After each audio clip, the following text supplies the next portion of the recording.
അങ്ങനെ നാളത്തെ promo video വന്നിരിക്കുകയാണ്. ചന്ദ്രമതിയുടെ 1,00,000 രൂപ കട്ടെടുക്കാനായിട്ട് ശരത്തിൻ്റെ കൂട്ടുകാരനും കൂടി ഹെൽമെറ്റൊക്കെ വെച്ച് പോയി അതങ്ങനെ മോഷ്ടിച്ചെടുക്കുകയാണ്. അങ്ങനെ ചന്ദ്രയ്ക്ക് ആകെ ടെൻഷനാവും കേട്ടോ. കുറേ അലറി വിളിച്ചാലും ആരും രക്ഷിക്കൊന്നുമില്ല.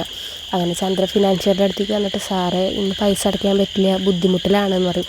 നിങ്ങളുടെ ഈ തക്ക തരികിടൊന്നും എൻ്റെ അടുത്ത് കേൾക്കില്ല. അത് ഞാൻ കുറേ നിങ്ങൾ കാണിക്കാൻ തുടങ്ങിയിട്ട് ഇതുവരെ ഞാൻ ക്ഷമിച്ചു, ഇനി ഞാൻ ക്ഷമിക്കില്ല. ഈ തവണത്തെ പൈസ എനിക്ക് കിട്ടിയിരിക്കണം എന്ന് പറഞ്ഞിട്ട് അങ്ങനെ അവരുടെ ഒരു ഗുണ്ടേനെ വെച്ചിട്ട് ചന്ദ്രമതിനെ വലിച്ചഴിച്ച് ഒരു ഷെഡിൻ്റെ ഉള്ളിൽ അടയ്ക്കുകയാണ് കേട്ടോ.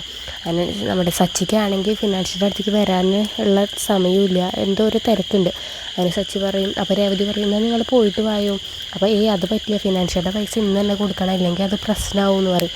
അപ്പോൾ നീ കൊണ്ട് അടയ്ക്കോ രേവതി ചോദിക്കുമ്പോൾ ഞാൻ അടയ്ക്കാമല്ലോ എന്നുകൊണ്ട് രേവതി അങ്ങനെ ഫിനാൻഷ്യറുടെ അടുത്തേക്ക് പോവുകയാണ്. അപ്പോൾ ചന്ദ്രമതിയുടെ അലർച്ച കേട്ടിട്ട് ഇങ്ങനെ ഏതൊരു സ്ത്രീ കരയുന്നത് പോലെ തോന്നുന്നുള്ളൂ, ചന്ദ്ര എന്നുള്ളത് മനസ്സിലാവുന്നില്ല. അങ്ങനെ ആ റൂമിൻ്റെ അടുത്തേക്ക് ഇങ്ങനെ രേവതി പോവുകയാണ്. അതൊക്കെയാണ് ഇനി വരാൻ പോകുന്ന എപ്പിസോഡിൽ.